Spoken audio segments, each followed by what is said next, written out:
Hello and welcome back to the channel. Previous तीनटा section आम शेष करदे हाँ तीनटा कहीं कौच तीनटा ने सेक्शन 1 टू आउला सबुठ फर्स्ट जोड़ा थिला सेटा हला तार इंट्रोडक्शन पार्ट तेणु इंट्रो देन 1 2 बर्तमान आसला नंबर 3 सेक्शन 3 रे आमे एज ऑफ रिवोल्यूशंस विषय पढ़ा 1830 to 1848. As conservative regime is tried to consolidate their power, liberalism and nationalism came to be increasingly associated with revolution in many regions of Europe, such as the Italian and German states, the provinces of the Ottoman Empire, Ireland and Poland. तेणु जिते बड़े आम eighty as of revolution पढ़ुचे ताने eighty एते revolution हैला जे तार गोटे जुग बोली कहगला केते निश्चय गोटे जुग 1830 रु 1848 18 वर्ष 18 इयर्स जाए जो रिवोल्यूशन गुड़ाक लगातार हो चलो ताने ये गोटे रिवोल्यूशन एज कहबानी आउ कौन कंजर्वेटिव रेजिम माने जिते बड़े ट्राए करुले से पावर को आहरी बढ़ेवाई लिबरालिज्म और nationalism came to be increasingly associated ये माने मध्य लगिगले रिवोल्यूशन को अधिक रु अधिक बढ़ावाई कारण लिबरालिज्म और नेशनलिज्म लगी कौटी in many regions of Europe such as Italian German states Ottoman empire किस जगह आयरलैंड पोलैंड ये सब these revolutions are led by liberal nationalist belonging to the educated middle class elite जो माने कि प्रोफेसर्स थिले स्कूल टीचर्स थिले clerks बा कमर्शियल मिडिल क्लास रो मेंबर तो से माने चाहिए जे देश आमर कंजर्वेटिव किसी आवश्यक नहीं लिबरल नेशनलिस्ट हवा दरकार जो मैंने कि आगुरी थे मन पड़ो लिबराल नेशनलिज्म कथा जो पढ़ी आम तेणु लिबराल नेशनलिज्म आमर आसवा दरकार को माने कहले ना जो माने एजुकेटेड मिडिल क्लास एलिट माने थे बहुत धनी लोक माने जो माने चाकरी करथिले प्रोफेसर स्कूल टीचर ये माने सब क्लर्क गोटे बड़ बड़ मिडिल माने कमर्शियल मिडिल क्लास मेंबर्स माने से कहले नाई आउ सही हेनी बर्तमान 15 वर्ष हो गला 1815 में स्टार्ट होता ना बर्तमान 1830 हो गला 15 इयर्स भितर से बहुत किसी सही गले the first upheaval took place in France in July 1830 तेणु जुलाई 1830 रे फ्रांस रे स्टार्ट है प्रथम विद्रोह प्रथम संघर्ष मारपिट ये सब जिन गुड़ाक रिवोल्यूशन से है तेनाली जिते बड़े रिवोल्यूशन से है फ्रांस रे सब जिन स्टार्ट हो बर्बन किंग्स माने जो माने थिले who had been restored to power during conservative reactions after 1815 were now overthrown by liberal revolutionaries who installed a constitutional monarchy with Louis Philippe at its head. तेणु से कौन कले जिते अफेबल है राजा मैंने डरीगले बर्बन किंग्स रो से राजा डरीगला डरीगला पर बर्तमान ताकू उठेकी फोपाड़े कले बिल्कुल एठी तू गादी छाड़िया पड़ो निजर सिंहासन छाड़िया पड़ो नाई जदि रही आम कॉन्स्टिट्यूशन को मानिया पड़ो जस्ट जहाँ होता लुई 16 सहित फ्रेंच रिवोल्यूशन रे एठी लुई फिलिप सहित तापर है एबे तेणु लिबराल रिवोल्यूशनरीज माने गोटे कॉन्स्टिट्यूशनल मोनार्की से बसैले कहले राजा तो रहिबो किंतु राजा मानिबो कॉन्स्टिट्यूशन को हला तो एठी मैटरनी गोटे कथा कहछन्ती जे when France sneezes Metternich once remarked the rest of the Europe catches cold कहयार मतलब कौन मैटर्निज कहले जदि केबे जेबे भी फ्रांस जदि छिंकीदेला टिके ताले यूरोपर सबू जगह को थंडा धरी पकेब तामाने फ्रांस रे किछि भी हो तार इफेक्ट सबुआड़े पड़ुछ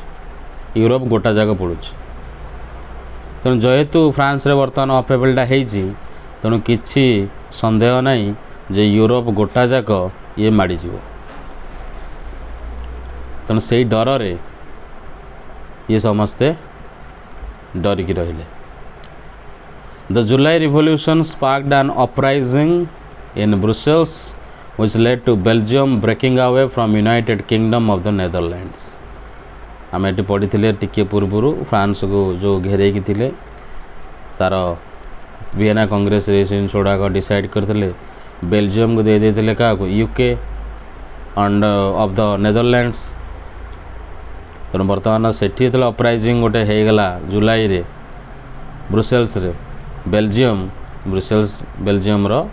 कैपिटल तेणु सेठू बेल्जियम अलग होगला यूके ऑफ नेदरलैंड्स तो एमती करके गोटे पर गोटे इवेंट देखा मिलला यूरोप गोटा जाक बुझे तो an event that mobilized nationalist feelings among the educated elite across Europe was the Greek War of Independence। तो ये जो इवेंट है ये जो मोबिलाइज कला नेशनलिस्ट फीलिंग्स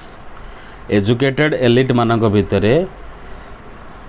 नेशनलिस्ट फीलिंग गुड़ा कौट आसला यही सब इवेंट गुड़ाक आणला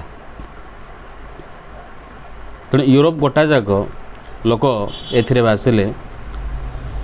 आ से इवेंट ना हला ग्रीक वार ऑफ इंडिपेंडेंस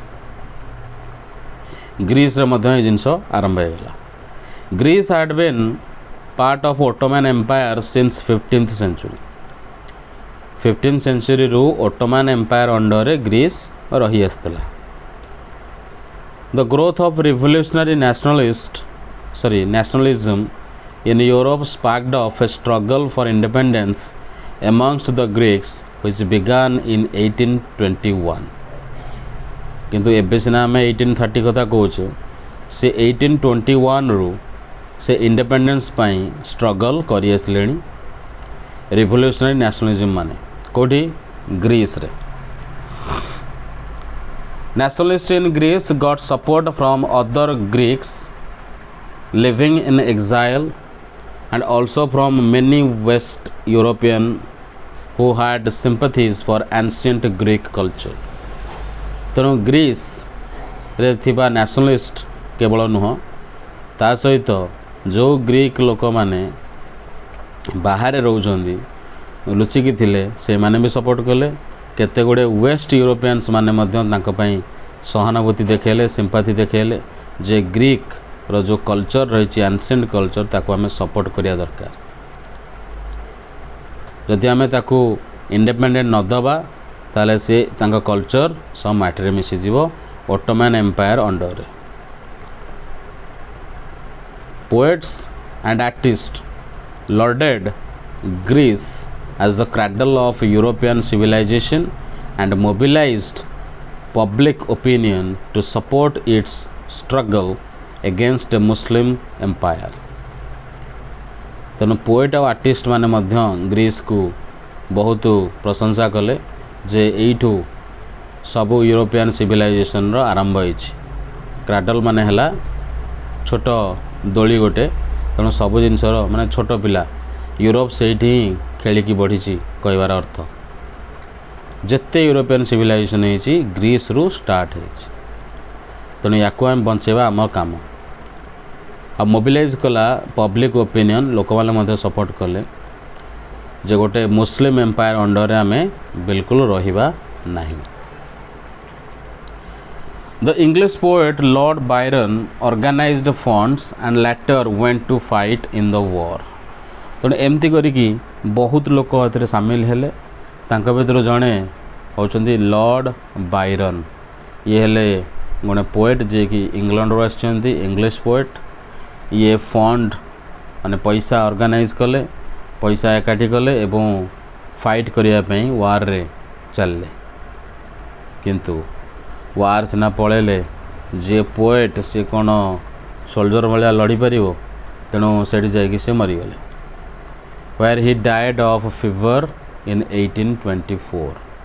1824 रे तांको ज्वर है और से ज्वर रे से मरीगले शेष the finally the treaty of Constantinople of 1832 recognized Greece as an independent nation तेणु इंडिपेंडेंट नेशन हिसाब से ग्रीस को रिकॉग्निशन मिलला केबे 1832 केमिति ना ट्रिटी ऑफ कॉन्स्टेंटिनोपल एतले साइन करागला ट्रिटी ऑफ कॉन्स्टेंटिनोपल 1832 रे एवं ग्रीस वर्तमान इंडिपेंडेंट नेशन हो गला